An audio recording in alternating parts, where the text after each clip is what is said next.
Alright guys, so I got a couple different Israel updates that I want to squeeze into this video here for you guys. We're going to start off with new reporting from 972 magazine. If you guys remember, we covered their investigations on the Where's Daddy and the Lavender AI program that Israel has been using in Gaza. They're out with a couple new investigations that are exposing some of the most egregious crimes that I will have covered on this channel so far, which is obviously saying a lot. We're also going to get to some updates on the tenuous ceasefire that seems to be somewhat trickling along, even though Israel has violated the terms of the ceasefire in a myriad of different ways. And you also have Trump threatening to basically conquer Gaza. So we'll get to that. We also have Israel, according to the reporting, plotting to try to drag Trump into a war with Iran. And then we're going to finish off with this absolutely wild story out of Miami, where a Jewish man shot two Israeli tourists thinking that they were Palestinians. And then the people who he shot then took to social media to blame Arabs for the shooting. Absolutely insane, and seems like it's basically not being covered at all by the US media. So before we get into this real quick, guys, just as a reminder, every time you like, comment, subscribe, share the video, obviously helps immensely. This is the kind of content that YouTube loves to suppress, so do whatever you can in order to try to get this out to a wider audience. And with that being said, let's go ahead and jump into this first one here. So 972 magazine's one of their latest investigations, their headline is "Bomb the Area, Gas the Tunnels, Israel's Unbridled War on Gaza's Underground." So they start off here saying the Israeli army intensively bombarded residential areas in Gaza when it lacked intelligence on the exact locations of Hamas commanders hiding underground, and intentionally weaponized toxic byproducts of bombs to suffocate militants in their tunnels. They continue. The investigation, based on conversations with 15 Israeli military intelligence and Shin Bet officers who have been involved in tunnel targeting operations since October 7th, exposed how this strategy aimed to compensate for the army's inability to pinpoint targets in Hamas's subterranean tunnel network. When targeting senior commanders in the group, the Israeli military authorized the killing of triple-digit numbers of Palestinian civilians as, quote, collateral damage, and maintained close real-time coordination with U.S. officials regarding the expected casualty figures. So this is pretty close to what, I mean, there's going to be more information, more details that we haven't talked about before, but this is pretty close to what we've talked about for months now on this channel, that Israel essentially signed off in direct coordination with the Biden administration at the time with killing, in some cases, dozens, and in some cases, hundreds of Palestinians in single strikes, sometimes using those 2,000-pound bombs that Trump just reauthorized to send to them again, and essentially being willing to just obliterate all civilian life, civilian infrastructure in any given area, just on the perceived hopes, I guess, that one of the people they kill might be a Hamas militant. So, I mean, this is a war crime here, guys. Let's just call it what it is. It's not complicated. This is indiscriminate bombing of civilians and civilian infrastructure without even having accurate intelligence of, oh, we're going to end up killing a top Hamas commander. Not that even if they did have solid intelligence on that it would be justified to kill triple-digit number of civilians, but they didn't even have that confidence level that they were going to get a single Hamas militant. So they continue. They say, some of these strikes, which were the deadliest in the war and often used American bombs, are known to have killed Israeli hostages, despite concerns raised ahead of time by military officers. Moreover, the lack of precise intelligence meant that in at least 3 major strikes, the army dropped several 2,000-pound bunker buster bombs that killed scores of civilians, part of a strategy known as, quote, tilling, without succeeding in killing the intended target. So again, you're dropping multiple 2,000-pound bunker buster bombs that have a massive kill radius on a bunch of civilians and not even killing the intended target, right? And on top of that, not only are you killing Palestinian civilians, but you're also killing your own hostages in the process. They continue. They say, quote, pinpointing a target inside a tunnel is hard, so you attack a wide radius, a military intelligence source told 972. Given that the army would have only a vague approximation of the target's location, this radius would be as large as tens and sometimes hundreds of meters, meaning that the bombing operations collapsed multiple apartment buildings on their occupants without warning. They say, quote, "Suddenly you see how someone in the IDF really behaves when given the opportunity to wipe out an entire residential block, and they do it." So, guys, I mean, the idea that this was ever, for a single day, a targeted war against Hamas, that the goal of Israel was to go after Hamas militants who perpetrated the October 7th attacks, that was always bullshit. And the claim that, oh, the only reason that civilians are being killed is because Hamas is using them as human shields is also obviously bullshit. Because, as they outline here, in many of these strikes, you didn't even kill your supposed intended target. You didn't even know that there was a target in the area that you were bombing.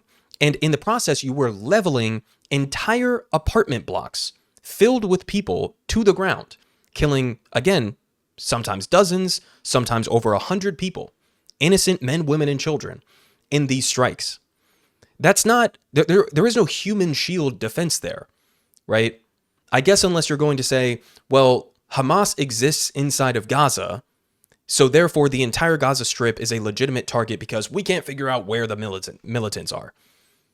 I mean, it's ludicrous, and it's always been ludicrous. This has been an endless string of war crime after war crime after war crime in an effort not to eradicate Hamas, but to eradicate civilian life, to make Gaza uninhabitable, which they relatively succeeded in doing, which is why Trump is now going out there and saying, look, it's too dangerous for people to live here. It's been turned into a parking lot. It's just rubble now. Who did that? It was Israel, and it was also the United States of America. And now they're using this genocidal destruction of Gaza to try to justify going in and claiming it for their own. Now, to show you a little bit of imagery of what it looks like when you engage in this kind of an indiscriminate operation, this is some of the latest drone footage here from Al Jazeera, just showing the widespread destruction. I mean, show anybody, if you guys know any pro-Israel folks out there, or people who will deny what this actually is, show them footage like this. And look me in the eyes with a straight face and tell me that this is some sort of a targeted operation, that this is a normal part of war for a landscape to be turned to ashes in this kind of way. Now, we also had a further update here confirming that last year, 2024, was the deadliest year for journalists on record. And you'll never guess why. Two-thirds of all of the journalists who were killed last year, there's 124 total, two-thirds of them were killed by Israel inside of Gaza. So, shout out to the U.S. media and U.S. journalists, and, I'll put some exceptions to this because there are some who have been doing a great job, but the vast majority of the mainstream media has been helping Israel to perpetuate this genocide by doing their bidding, doing their propaganda, being their stenographers and their mouthpieces. So congratulations. Your own fellow journalists, your own colleagues have been slaughtered en masse at a historic pace, and you guys have nothing to say about it. Now, moving on to the second investigation here from 972. Again, guys, I mean, warning, this is going to be one of the most brutal things that you've ever heard in terms of an individual story of what the IDF has been up to in Gaza. So trigger warning ahead. This is not going to be easy to listen to. But their headline here is, Israeli soldiers used an 80-year-old Gazan as a human shield. So again, returning to the human shield argument, right? When Israel says that Hamas is using civilians as human shields, they mean we dropped a 2,000-pound bomb on multiple residential blocks and we hoped that there was a Hamas militant under it. Whoops, sorry for all of the civilian casualties. I guess Hamas shouldn't use tunnels, right? That's what they mean when they use that argument. This is an instance of an actual human shield, a literal human shield, as far as you want to define that term. So they say, a senior officer in the Israeli Army's Nahal Brigade tied an explosive cord around the neck of an 80-year-old Palestinian man and forced him to serve as a human shield, ordering him to scout out abandoned houses under the threat of having his head blown off. After he had served this purpose, the soldiers then ordered the man to flee with his wife, but upon being spotted by another battalion, they were both shot dead on the spot. So, you abducted an 80-year-old man who was already displaced. You tied a cord around his neck under the threat of blowing his head off and forced him to serve as your human shield as you went around to abandoned buildings. Then you told him to run away, and another IDF group shot and killed him. This is the kind of shit that we're talking about inside of Gaza. Now, they say that soldiers present at the scene told the Israeli investigative outlet, The Hottest Place in Hell, that this incident took place in May in the Zaytun neighborhood of Gaza City. While conducting a sweep of houses in the area, soldiers came across the elderly couple in their home who told the Arabic-speaking soldiers that they were unable to flee due to their mobility difficulties. Their children had already left and the man needed a cane to walk. They say, quote, at that stage, the commander decided to use them as mosquitoes, one soldier explained, referring to a recently exposed procedure by which the army forces Palestinian civilians in combat zones to serve as human shields to protect soldiers from being shot or blown up. So Israel is using human shields, Palestinian civilians as human shields, to such an extent that they've created a new term for it. They call them mosquitoes, right? They say that several soldiers detained the woman at her house while the man, using his cane, was made to walk ahead of the brigade's soldiers. He entered each house before us so that if there were explosives or a militant inside, he would take the hit instead of us. Just utter and complete cowards. They say, according to one of the soldiers, before starting the sweep, an officer took a detonation cord, an explosive fuse that's used to connect charges and explosives, and attached it to an initiating charge, and then tied it around the elderly man's neck so he wouldn't run away, even though he was walking with a cane. He was told that if he did anything wrong or didn't follow orders, the soldier behind him would pull the cord and his head would be torn from his body. They say after 8 hours like this, the soldiers brought the elderly man back to his home and ordered him and his wife to evacuate on foot towards the humanitarian zone in southern Gaza. According to the testimonies, the soldiers did not inform the nearby forces from different divisions that an elderly couple was about to cross the area, and after about 100 meters, another battalion saw them and immediately shot them. They died like that in the street. Guys, this is not a normal war. This is not accidental civilian casualties. This shit is not normal, guys. Again, we have seen an endless stream of war crime after war crime after war crime. In some cases, IDF soldiers posting their own war crimes themselves on social media. Here we have some of them leaking this information to the press, right? Now, keep in mind, this is not broadly being covered in American media at all. Think about if this was in the reverse. I mean, every single, the most horrific, in many cases even made up allegations that Israel has made against Hamas, trying to display their brutality, right? Every single one of those pales in comparison to what we have confirmed from the IDF inside of Gaza. Every accusation is a confession to a much greater extent.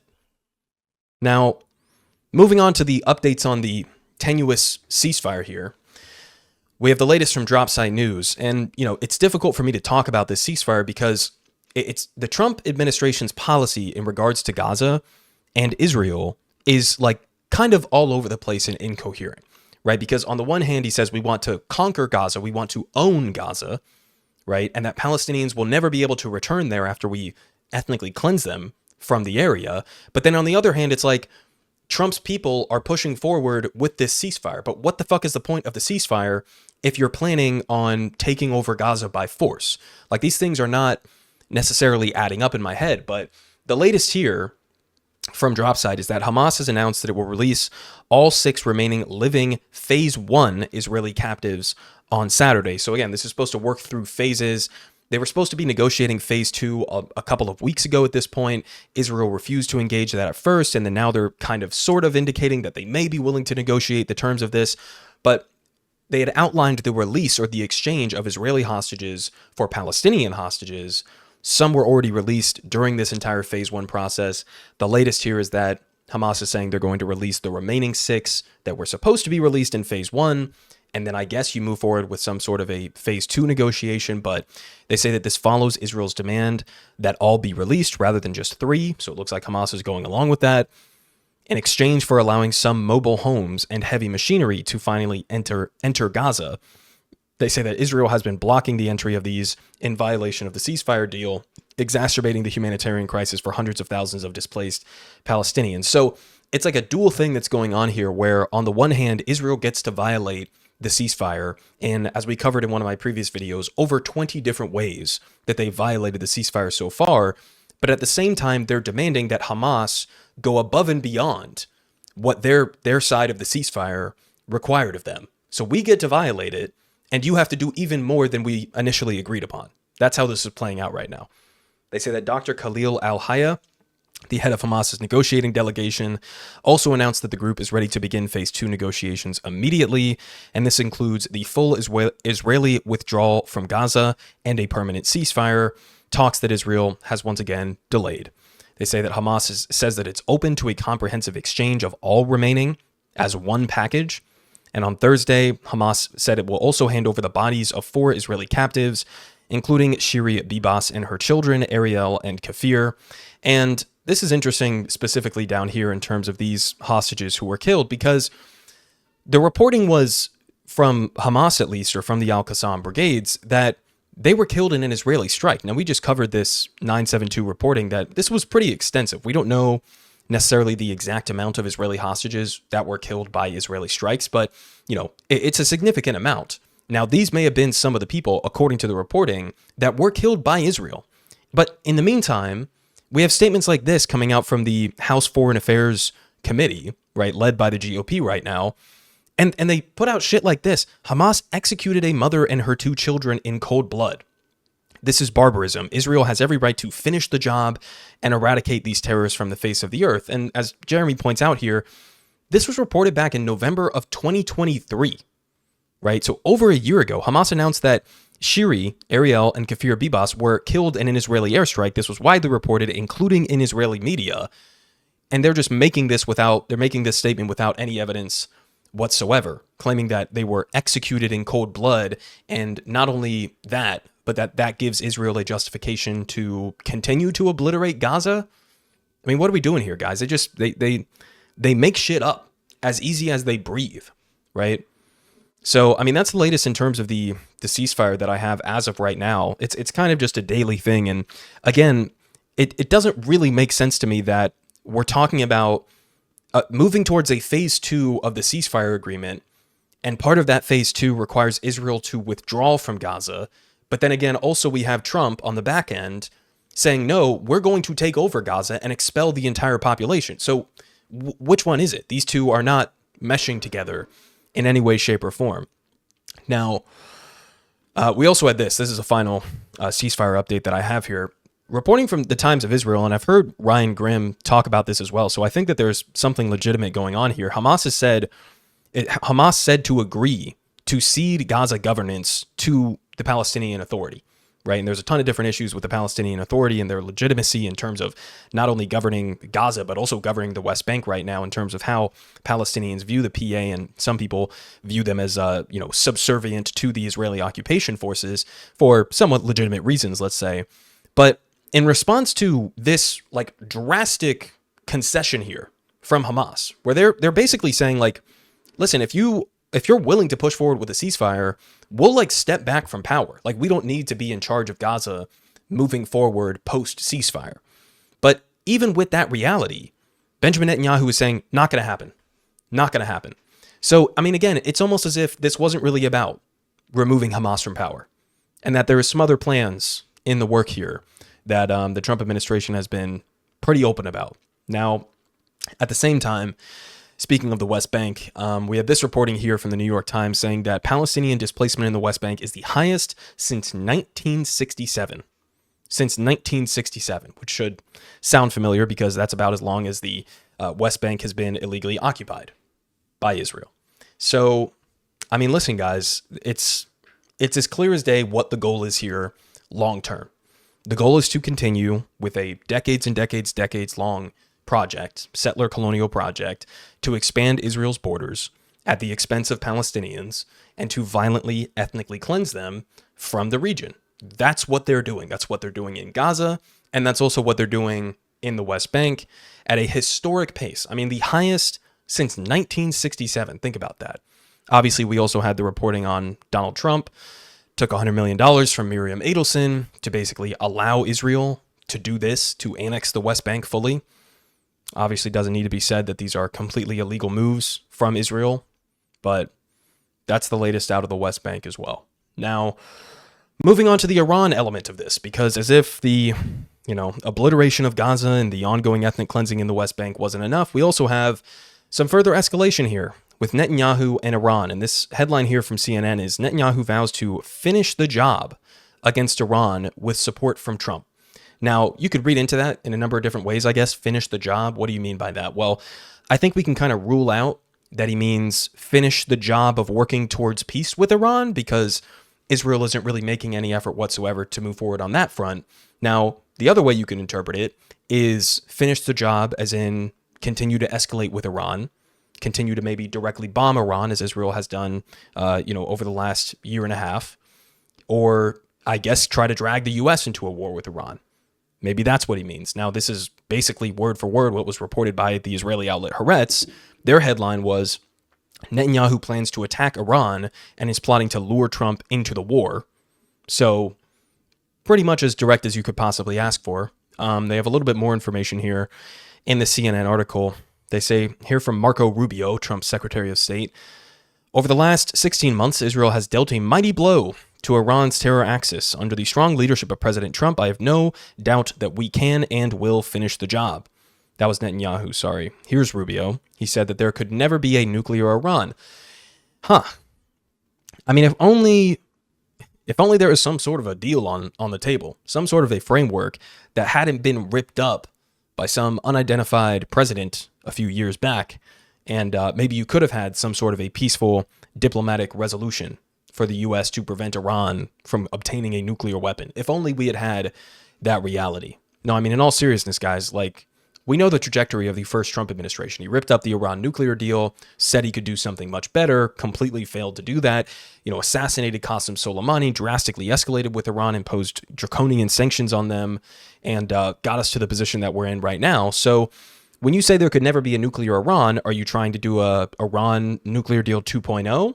I mean, there's been some murmurs of that within the Trump administration. If that's the case, then much more preferable than going to war with Iran for obvious reasons. But what exactly are we supposed to interpret this as, right? When we also have reporting saying that Netanyahu wants to attack Iran and to drag the U.S. into a war with them, which is something that Israel has wanted the U.S. to do for a very long time at this point. Now, again, they also say that U.S. intelligence agencies warned the Biden and Trump administrations that Israel will likely attempt to strike facilities key to Iran's nuclear program this year, according to sources familiar with the assessments.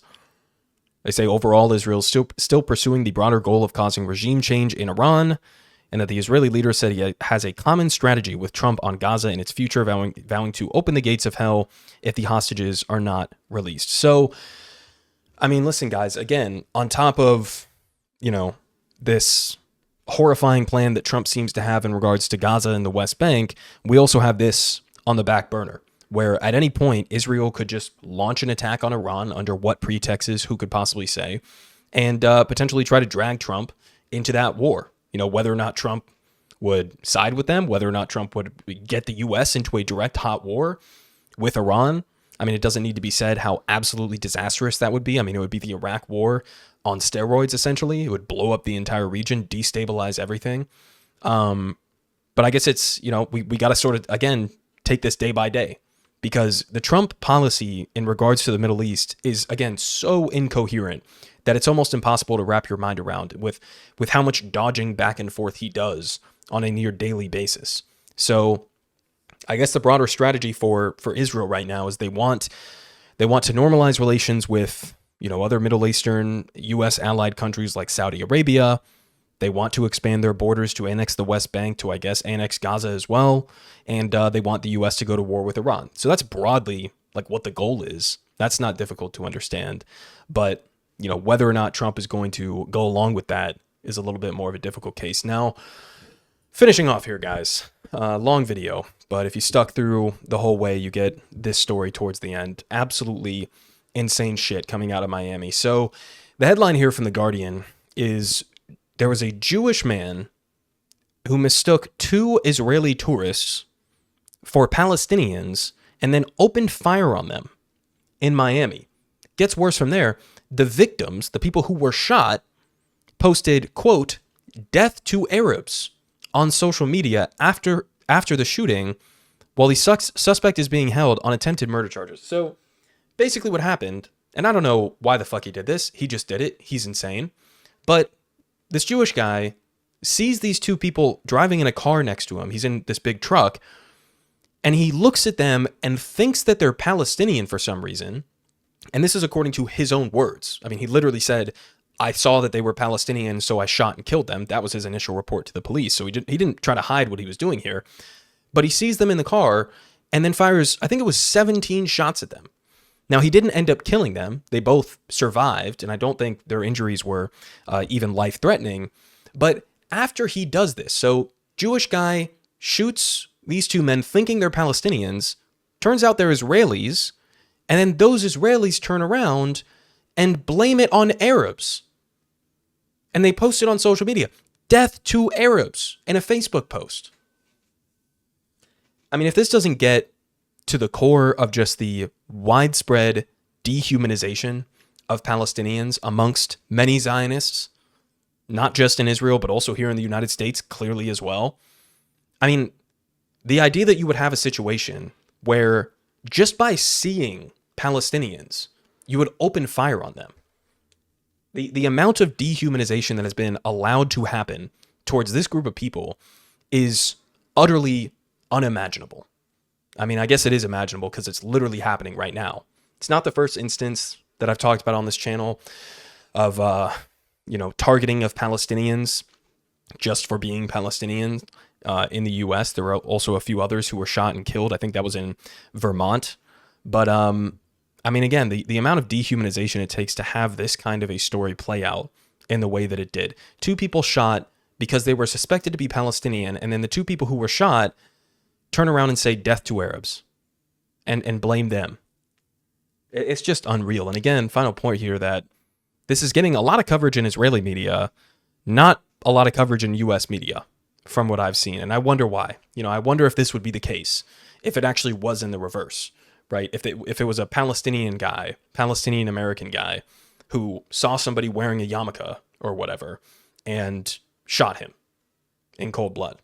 Wonder if that would have gotten picked up by the U.S. media. I wonder if U.S. politicians would have some things to say about that. But when it's the reverse of that, then nobody has anything to say about it, apparently, I guess. Now, I'll go ahead and finish off the video there. I'm sure we're going to have more updates over the next couple of days and weeks. Politic guy has the best politics. Believe me, no one does it like him.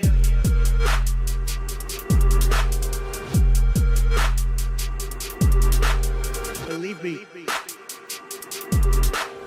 Everyone is saying